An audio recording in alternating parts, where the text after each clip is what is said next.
మనం ఈరోజు స్వర్ణలత గారి ఇంటికి వచ్చాము. మనం మంచిగా వినాయక చవితి పండుగను నిర్వహించుకున్నాం.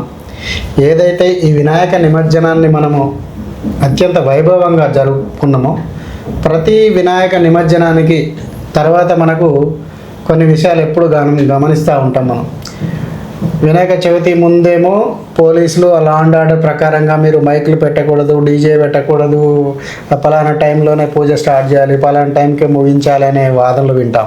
పోలీసు వారి నుంచి ఆర్డర్స్ వింటాం. నిమజ్జనం రోజు ఎక్కడ ఏ గొడవ జరుగుతుందో, ఏ మసీదు ముందటికి వెళ్తే గొడవ జరుగుతుందో అని చెప్పి భయం పడుతూ ఉంటాం.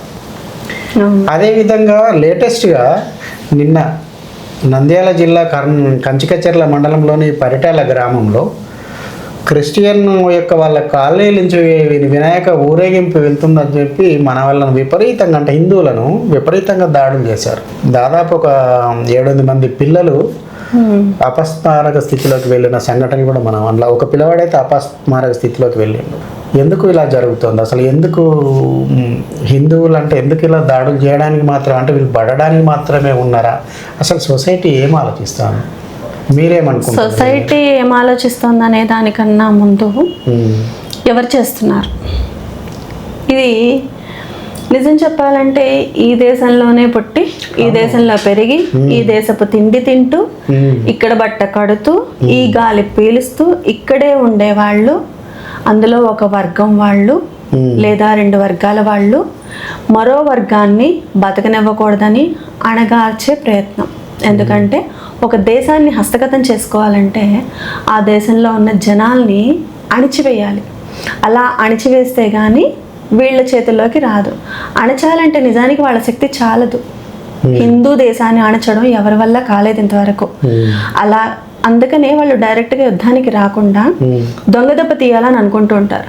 మనలో మన వాళ్ళలా మనతో కలిసిపోతూ, మన వాళ్ళని అనిపిస్తూ భ్రమింపజేస్తూ, మన వాళ్ళు కాకుండా మనతో మన కళ్ళునే పొడుచుకునేలా చేస్తున్నారు.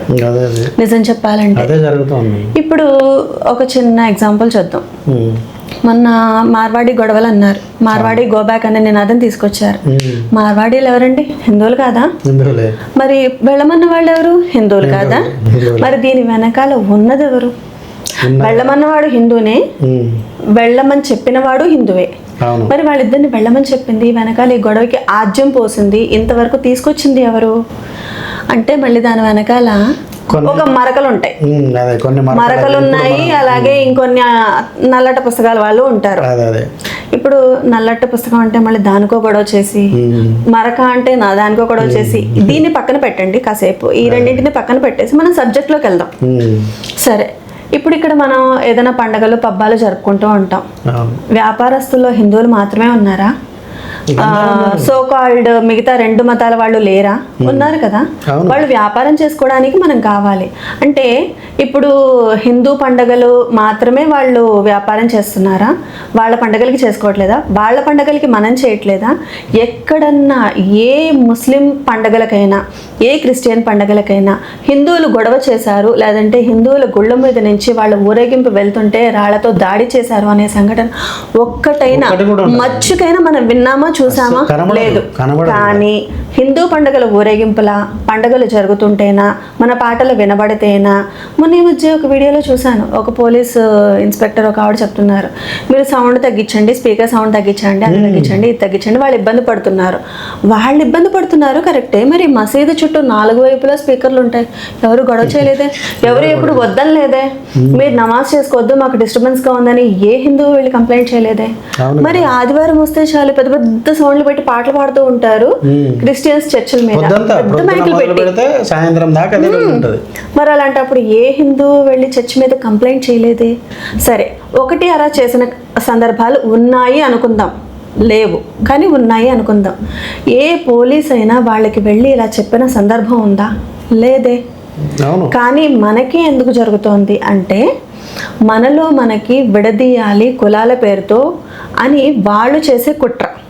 నిజం చెప్పాలంటే మనలో మనం సంఘటితంగా ఉన్నాం కాబట్టి ఇంతవరకు మనల్ని వాళ్ళు విచ్ఛిన్నం చేయలేకపోతున్నారు. కానీ చిన్న చితక ఆలోచనల దగ్గర వాళ్ళు డివైడ్ అండ్ రూల్ పాలసీని అప్పటి నుంచి ఇప్పటి వరకు వాళ్ళు 1000 సంవత్సరాలుగా ప్రయత్నిస్తున్నారు, ఇప్పటికీ ప్రయత్నిస్తూనే ఉన్నారు. క్రిస్టియన్లు కూడా అంతే.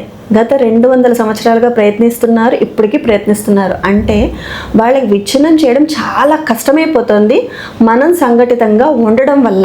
కానీ అక్కడక్కడ గొడవలు జరుగుతున్నాయి, మనం వేరవుతున్నాము, మళ్ళీ కలుస్తున్నాం పండగల పేరుతో రకరకాలుగా. ఒక్క ఖైరతాబాద్ వినాయకుడిని ఒక ఎగ్జాంపుల్గా తీసుకుందాం. ఒక విషయానికి ఖైరతాబాద్ వినాయకుడు 61 అడుగులు పెట్టారు ఈసారి. అవును. దాన్ని బేస్ చేసుకుని ఆ చుట్టూరా ఒక తిరునాళ్ళ వాతావరణం లేదా? ఎక్కడెక్కడి నుంచో వేరే వేరే జిల్లాల నుంచి వేరే వేరే ప్రాంతాల నుంచి అక్కడికి వచ్చి వ్యాపారాలు చేసుకునే వాళ్ళు లేరా? వాళ్ళని అక్కడున్న షాపుల వాళ్ళు ఎవరన్నా వద్దు మా దగ్గరికి రావద్దు అన్నారా? మరి నిత్యావసరాల దగ్గర నుంచి బొమ్మల దగ్గర నుంచి ప్రతిదీ అమ్మడానికి ఒక తిరునాళ్లకు లేదంటే ఒక ఎగ్జిబిషన్కు ఎలా అయితే స్టాల్స్ని ఏర్పాటు చేస్తారో అలా ఇక్కడ అన్ని చిన్న చిన్న టెంట్లు వేసుకుని స్టాల్స్ పెట్టేసి అమ్ముకుంటున్నారు. అక్కడ ఉన్న ఏ షాప్ వాళ్ళైనా మీరు ఇక్కడికి రావద్దు, మీరు ఇక్కడ అమ్ముకోవద్దు, వ్యాపారం చేయొద్దు అని అనలేదే. అందులో హిందువులు ఉన్నారు, ముస్లిమ్స్ ఉన్నారు, క్రిస్టియన్స్ ఉన్నారు. వీళ్ళు ఎవరిని కూడా అక్కడున్న వ్యాపారస్తులు అంటే లోకల్ వ్యాపారస్తులు ఖైరతాబాద్లో ఇప్పుడు గణేష్ బొమ్మ ఎక్కడైతే పెట్టారో ఆ విగ్రహాన్ని ఆ చుట్టుపక్కల ఏర్పాటు చేసుకున్న తాత్కాలిక గుడారాలని వేటిని కూడా అక్కడున్న వ్యాపారస్తులు కాదనలేదు. అంటే ఇది మన లక్షణం కాదు. హిందువులు ఎప్పుడు కూడా వేరే వాళ్ళు వ్యాపారం చేసుకుంటాము అంటే వద్దని ఏనాడు చెప్పలేదు. అందుకే వ్యాపారం పేరుతో ముస్లిమ్స్ వచ్చారు, వ్యాపారం పేరుతో మిగతా వాళ్ళు వచ్చారు, ఫ్రెంచ్ వాళ్ళు, డచ్ వాళ్ళు, రకరకాలుగా వచ్చారు. అందరూ వచ్చి వ్యాపారం పేరుతో వచ్చి మనం మోసం చేసి మనల్ని ఆక్యుపై చేస్తున్నారు మన దేశాన్ని. సరే, ఇప్పుడు అక్కడ ఇన్ని వ్యాపారాలు జరిగాయి కదా, లాభం మన వాళ్ళకే వచ్చిందా? అన్నదానం జరిగింది, అన్నదానం ఫలానా వర్గానికే మీకు పెట్టమని హిందువులు ఎవరన్నా అన్నారా? అక్కడ పెద్ద రుద్రాక్ష మళ్ళా వేశారు వినాయకుడికి. ఆ రుద్రాక్ష తీసి నిమజ్జనం చేసే ముందు ఒక్కొక్క రుద్రాక్ష ఒక్కొక్కరికి పంచిపెట్టారు. నీకివ్వను ఒక హిందువులు మాత్రమే లైన్లోకి రండి అని ఎవరన్నా అన్నారా? లేదే. మరి మనలో లేని చీలికల్ని ఎందుకు తెస్తున్నారు, ఎవరు తెస్తున్నారు? మనమే ఆలోచించుకోవాలి. మనలో మనకి గొడవలు పెట్టి మనలో మనకి చీలికలు తీసుకొచ్చి మనల్ని మనకి కాకుండా చేస్తూ మన దేశానికి దూరం చేస్తున్న వాళ్ళు ఎవరైతే ఉన్నారో వాళ్ళ నుంచి మనల్ని మనం రక్షించుకోవడానికి మనం అందరం సంఘటితం కావాలి. అవును. ఎందుకంటే దాదాపుగా నేను చూస్తున్నాను హిందూ దేవాలయాల దగ్గర అన్ని మతాల వాళ్ళు కూడా పూలు, పండ్లు, టెంకాయలు అమ్ముతూ ఉంటారు. అవును, చాలా దేవాలయాల దగ్గర ఉంటారు అట్లా. ఇప్పుడు ఉదాహరణకు తాటిబండ ఆంజనేయ స్వామి టెంపుల్ ఉంటుంది, అక్కడ ఒక అతను ముస్లిం అమ్ముతాడు, టెంకాయలు, పూలు, పళ్ళు అమ్ముతాడు. ఎవరు అబ్జెక్షన్ చెయ్యరు, మరి హిందువులు ఎవరు కూడా అబ్జెక్షన్ చెయ్యరు. మనం ఎవరం చేయమండి, చేసే వాళ్ళు ఎవరో చూసే వాళ్ళందరికీ కూడా తెలుసు. కానీ ఎందుకు ఇలా మన హిందూ సమాజం మీదనే ఇలా దాడులకు పూనుకొని చేస్తున్నారన్నది $1000 ప్రశ్న ఇక్కడ.